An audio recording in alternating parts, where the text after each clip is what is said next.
meya w'akarere ka Rubavu, nyakubahwa vice chair n'abakomiseri, nyakubahwa afande uhagarariye reserve force, abayobozi b'ingabo na police,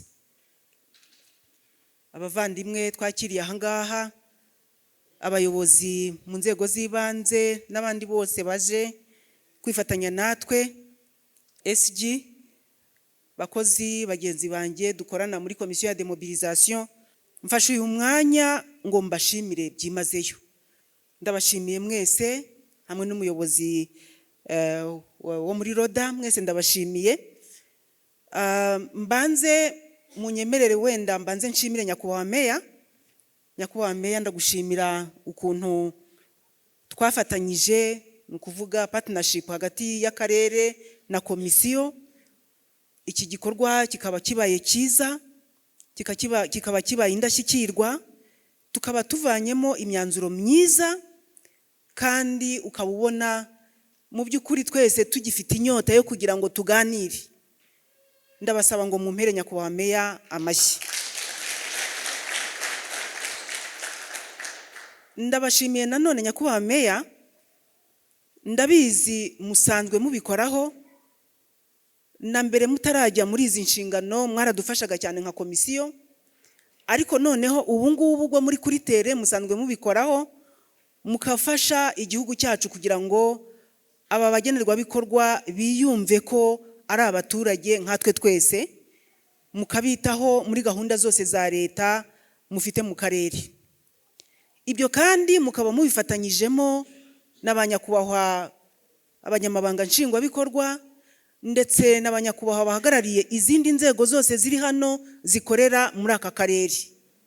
N'ikimenyimenyi bavandimwe, mu matsinda twagize umugisha wo kujyamo, bamwe mu banyamabanga nshingwabikorwa twari kumwe n'abandi bahagarariye inzego z'ibanze bafashe nanone iki gikorwa nk'umukoro.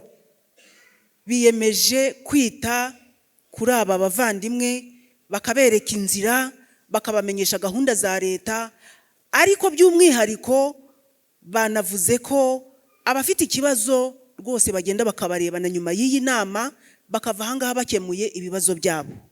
Nabo gushimirwa. Reserve Force, afande mwakoze cyane ku kiganiro cyiza, mwakoze cyane kuri commitment mwongeye gufata, kandi musanzwe mubikora mukabikora neza. Nagize amahirwe, nagiriwe ubuntu bw'uko mu ntara y'Iburengerazuba duhura kenshi gashoboka, ku buryo rwose afande buriya ni umuntu w'ingirakamaro, urwego ahagarariye ni ingirakamaro, mbese ku buryo bafasha cyane. Yanavuze ati muhumure tuzabashakira akazi. Nta cyiza nk'icyo ngicyo. Ndagira ngo nanone nshimire abagenerwabikorwa. Mwatweretse ko muri abanyarwanda, mwatweretse ko rwose ubu ngubu muri kugendera kuri gahunda ya ndi umunyarwanda.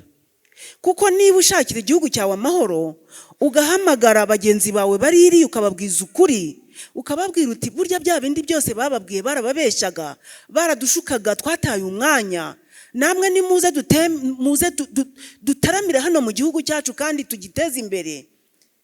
Ubwo ni ubudashyikirwa.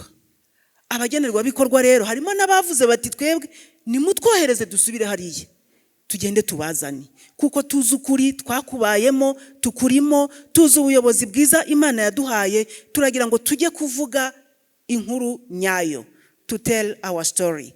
Ndabasaba ngo nabo mubaha amashyi. Amazina yanjye nitwa Nirembere Claire.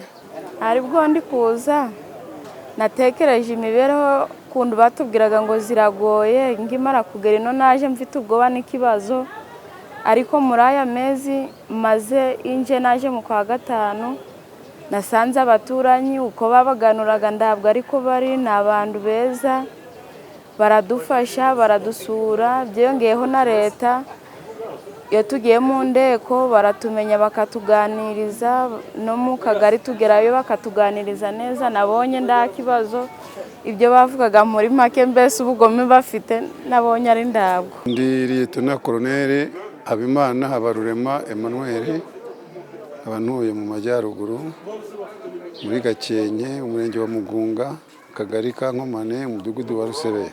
Nkigera mu Rwanda numvaga ko nta mahoro mfite, numvaga ko byanze bikunze kubera ko narwanyaga igihugu ndibuze gupfa, ariko nagezemo baranyakira, mbona rwose nta mutima mubi, banyakira nk'umwana w'umunyarwanda. Tugeze buto turiga, baduha inyigisho, baratugaburira, baratwambika, mbese ntacyo twabuze. Nasohotse muri faze ya 75, ubu nageze mu rugo mu kwa 10 ku itariki 30. Ingera rero mu Rwanda narishimye cyane ko nasanze u Rwanda rwarateye imbere pe raporo nuko nari nararusize.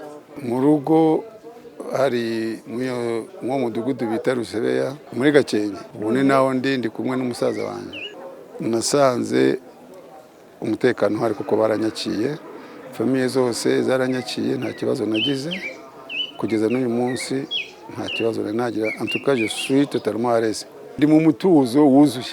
Nibyo koko mu bantu batahuka hejuru ya 60% dusanga ari abanyarubavu, wenda n'abandi bo muri Nyabihu, ubundi abandi bava mu tundi turere bakaba ari abantu bake bake.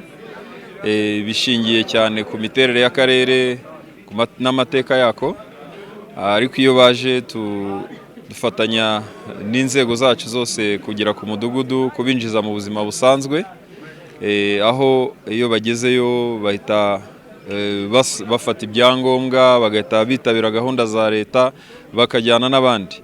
Natwe kandi tukabegera, tukamenya ibibazo by'umwihariko baba bafite, cyane ko hari n'inzego zibakurikirana by'umwihariko. Murabizi nk'aba babaye abasirikare, iyo baje binjira mu nkeragutabara, bakaba bafite rero ubuyobozi guhera ku rwego rw'akagari kugera ku rwego rw'akarere.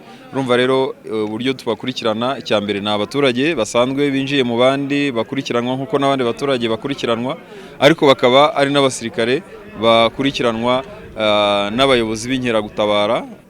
Murumva ko dufite uburyo butandukanye bwo kubakurikirana ko binjira mu buzima busanzwe.